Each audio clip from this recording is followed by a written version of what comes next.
J'ai encore rêvé de Cage. J'ai mal dormi. C'était vraiment bizarre de voir Nico dans cet état. Je m'en remets pas. Il était vraiment incroyable. Incroyable. Exceptionnel. On peut le dire, Nicolas Cage, c'est un des meilleurs acteurs du monde. Oui, je le dis. Voilà, qu'est-ce qu'il y a? Il y a un problème avec Nico? Parce que moi, je le défendrais bec et ongle.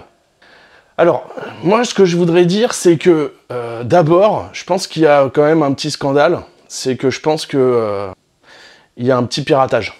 C'est-à-dire que ils ont fait le sérieux en copiant la chanson « D'il était une fois, j'ai encore rêvé d'elle ». Et c'est pour ça que je trouve qu'il y a un petit peu du plagiat. Voilà. Ça, c'était important pour moi de le dire. D'ailleurs, je pense que le fond de l'histoire, c'est du plagiat. Nous, on s'intéresse aux rêves et tout, mais regardez bien le film. Hein. Le fond du truc, c'est qu'en fait, il y a une nana qui va plagier Nicolas Cage.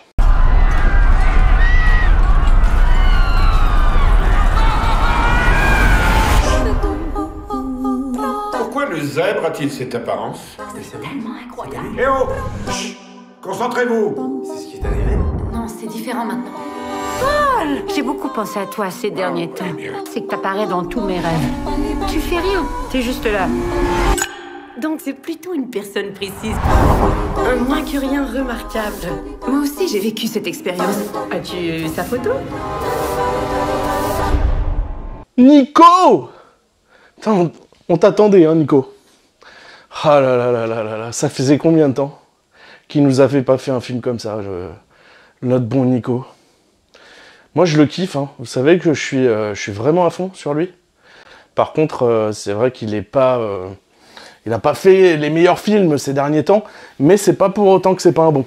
D'ailleurs, là... Enfin, je sais pas si vous avez vu Dream Scenario, mais c'est exceptionnel. Parlons-en de ce film. Donc le réalisateur s'appelle Christopher Borgli. Il a déjà réalisé un film qui était très très bon, qui s'appelle Sick of Myself. J'ai vu un article qui parlait de ce film-là comme une référence, enfin, comme quoi il faisait référence à la cancel culture, cette capacité que nous avons aujourd'hui à effacer tout ce qui dérange, à tout glisser sous le tapis, et à faire disparaître.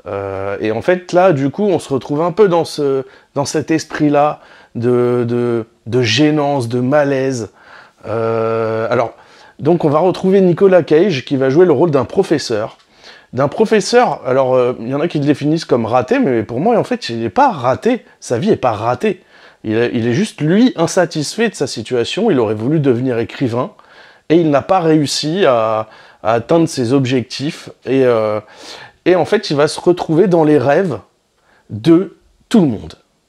Et en fait, c'est plutôt positif si on y pense comme ça, parce que du coup, il a une certaine notoriété sans avoir rien fait, sans être responsable de rien. Mais le problème, c'est que dans ses rêves, son rôle est insipide. Il apparaît dans les rêves, mais il ne fait rien. Et du coup, tout le monde s'en fout de lui. C'est juste devenu un phénomène de foire, en fait, qu'on ne comprend pas. Et du coup, lui, il va essayer d'utiliser cette notoriété pour partir un peu pour essayer de pouvoir écrire son bouquin, enfin, d'avancer dans sa carrière et tout, mais la notoriété qu'on lui donne, c'est pas ça du tout. C'est pas ce qu'on veut obtenir de lui. Ce qu'on veut obtenir de lui, c'est de faire des pubs, enfin voilà, rien de ce que lui l'intéresse. Parce que, à la base, c'est un docteur, le gars. C'est un scientifique. Donc voilà, le truc, c'est que on est dans cette situation très malaisante, et le film est très bien tourné, et donc son personnage pour moi, il me fait de la peine. En fait, j'ai pas tellement ri dans le film. J'ai surtout eu de la peine pour le personnage, moi. Je sais pas ce que vous avez ressenti, mais franchement, c'est chaud, ce qu'il vit. Et en plus, il est pas spécialement... il aime sa famille et tout, mais il est pas spécialement soutenu par sa famille. Ils vont même le traiter plusieurs fois d'égoïste. Ils vont pas le soutenir du tout. D'ailleurs, sa femme va même le quitter, donc je spoil à fond. Hein. Du coup, franchement, c'est hyper compliqué. Mais je trouve que ce qui est intéressant finalement dans tout ça, c'est de voir Ensuite, comment tout va tourner lorsque les gens vont commencer à cauchemarder sur lui en l'imaginant dans leurs rêves en train de les tuer.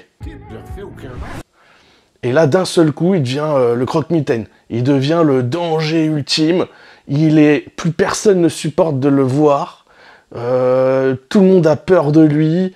Pourtant, ils savent qu'il n'est pas dangereux, mais en même temps, ils sont gênés de sa présence. Du coup, il faut qu'il disparaisse, quoi. C'est terrible. C'est terrible. Et même sa famille, finalement, ne va pas le soutenir dans tout ça. Et alors, je trouve qu'il y a vraiment un fond très puissant dans ce film.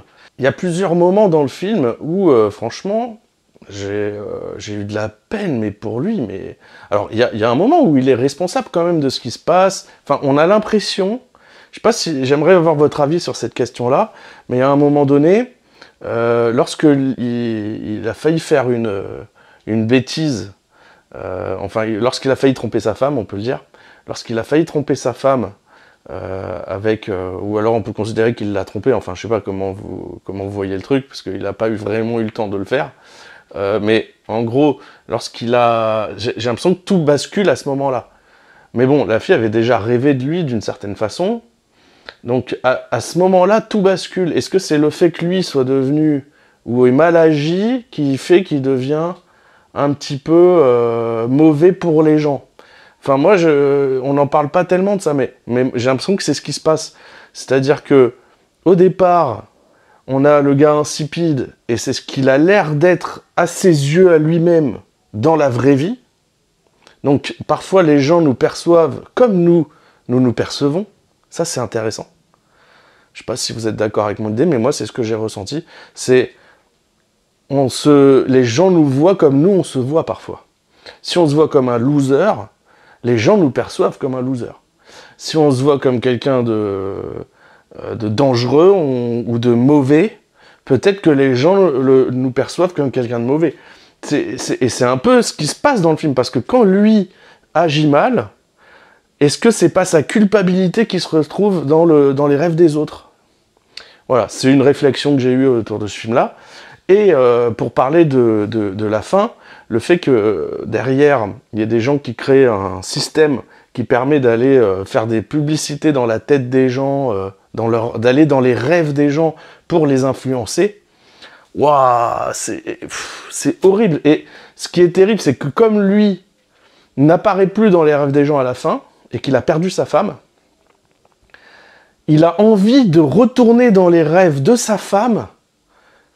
Et il utilise cette machine pour essayer d'influencer les rêves de sa femme pour pouvoir la retrouver. Mais c'est le sommet du pathétique, quoi. Je trouve qu'il est exceptionnel dans ce rôle, et il arrive à jouer ce rôle pathétique du début à la fin sans faute, quoi. C'est génial, une masterclass.